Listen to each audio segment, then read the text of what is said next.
This is the newest, most energy-rich molecule in the world, and it has twice as much energy as TNT. A research group from Giessen in Germany has succeeded in isolating a highly energy-rich molecule from nitrogen, namely hexanitrogen. At minus 196 degrees Celsius, it is stable for decades, and it could even be used as rocket fuel. Experts in the field even described the discovery as Nobel Prize-worthy. So what is behind this new molecule? How is it produced, and why is it such a breakthrough? We're gonna find it out today, and with that, welcome to the German Science Guy. I'm Dr. Jakob Beautemps, and in Germany we say Los geht's. A team from the University of Giessen in Germany has now achieved something that experts had considered practically impossible for decades. They have isolated a molecule that should actually disintegrate immediately into air, so become ordinary nitrogen again. It is a molecule that can store more energy than any other chemical compound currently known, hexanitrogen or N6. We'll get to why this is such a breakthrough in a moment, but first let's take a quick look at what nitrogen actually is.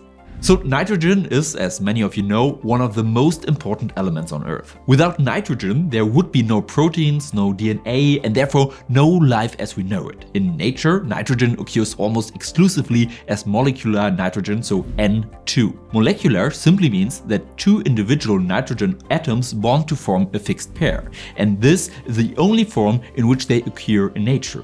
Individual nitrogen atoms are so reactive that they immediately form new bonds, and our air consists of 78% of these N2 molecules. And there's a reason for that. N2 molecules, in turn, are extremely stable because there's a strong triple bond between the two nitrogen atoms. However, stable also means that it is extremely unreactive. It takes a lot of energy to break this bond, which makes nitrogen useful as a protective gas in industry, but poses challenges for other uses.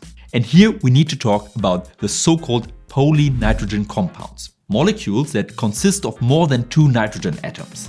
You can imagine them as change of rings made entirely of nitrogen atoms. But the more nitrogen atoms bond together, the more unstable the whole thing becomes. As soon as they form, they almost always immediately decay back into N2, because that is the most stable form possible. This raises a question: if it is so difficult to stabilize polynitrogen compounds, why try to produce them at all? The answer lies in the incredible energy density of these compounds. When they decay into normal atmospheric nitrogen, an enormous amount of energy is released in one fell swoop, significantly more than with almost any other known chemical energy storage medium. By way of comparison, TNT releases around 4.2 megajoules per kilogram when it decomposes. However, polynitrogen compounds could theoretically achieve more than twice that amount.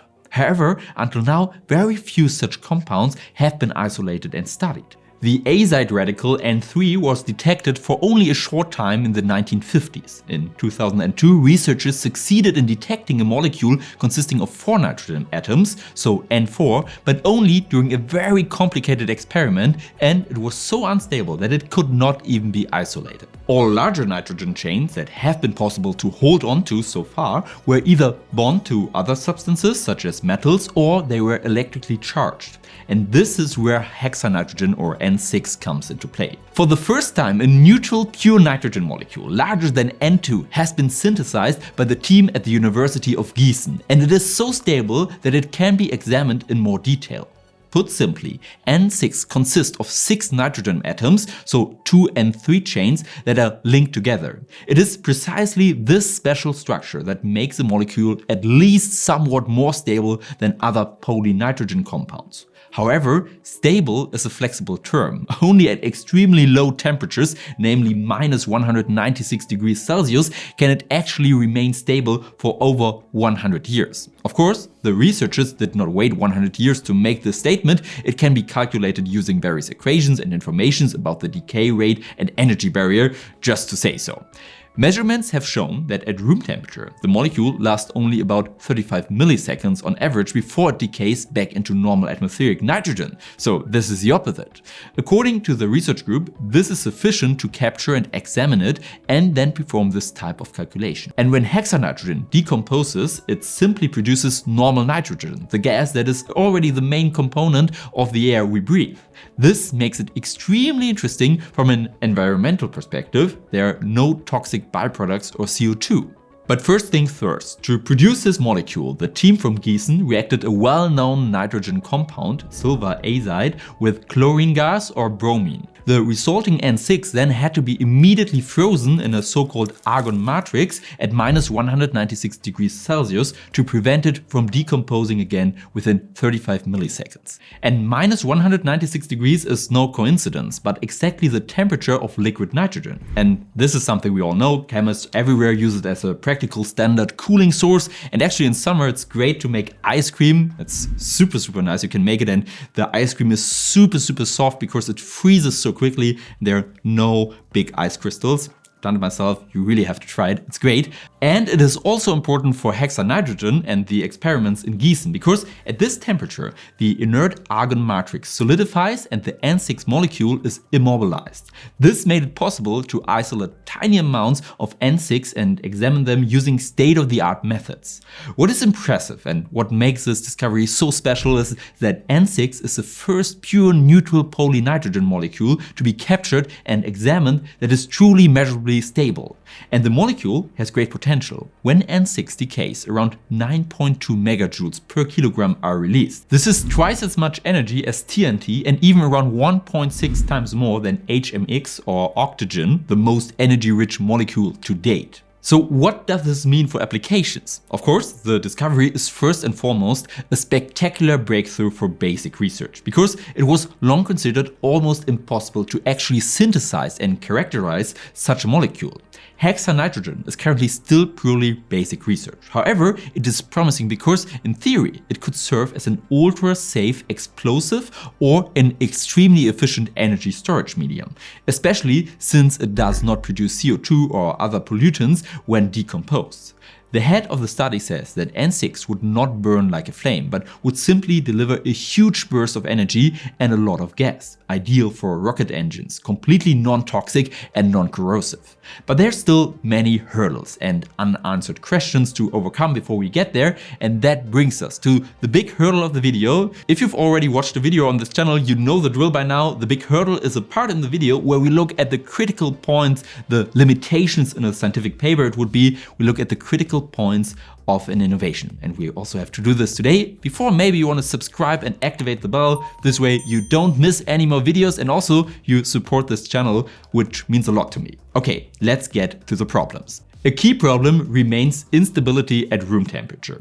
Just a few degrees above -196 degrees Celsius is enough for the molecule to disintegrate immediately. In the laboratory at room temperature, just after around 35 milliseconds. That is about as long as a blink of an eye. It is far too short for any practical applications we can imagine today. This applies in particular to long-term storage and transport. Outside of laboratory conditions, this is not possible at the present stage. There's not even an idea what this could look like. In addition, production and handling are extremely challenging. So far, researchers have only been able to produce hexanitrogen in tiny quantities, so in the milligram range and under extreme conditions. Larger quantities or industrial scale production do not yet exist. The processes are complex, expensive and difficult to scale due to the high sensitivity of the material. And the starting material, silver azide, is itself considered highly explosive and can detonate at the slightest shock. Accordingly, safety precautions are maximized and every synthesis attempt requires the most caution. In addition, the energy release would have to be controlled and safe. Hexanitrogen releases its energy explosively and completely when it decays, which is great for an explosive, but as an energy storage medium or fuel, solutions are needed to use this energy slowly and in a controlled manner. It is still completely unclear which technology can achieve this. The paper shows that we are currently still a long way from this. And then there's a risk of misuse.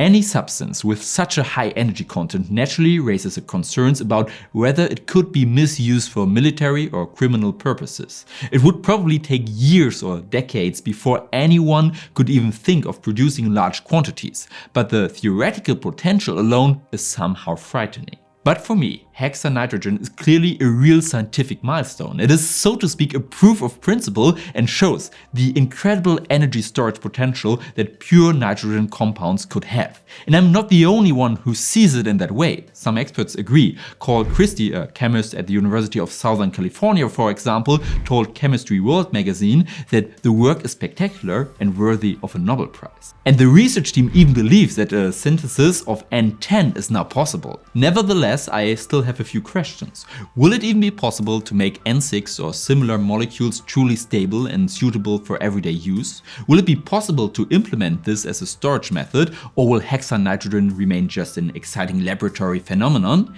I'm really curious to hear what you think about this, so be sure to write your comment below. By the way, thank you for all the comments under every video, and if you want to, here is another video. It's about the fastest car in the world, and I don't know why not so many people have seen it, but I think it's a great video because it's a very interesting technology behind it, and also it's a great record. So take a look yourself, and I say auf Wiedersehen, which means goodbye in German. I'm Jacob, and I hope I see you soon.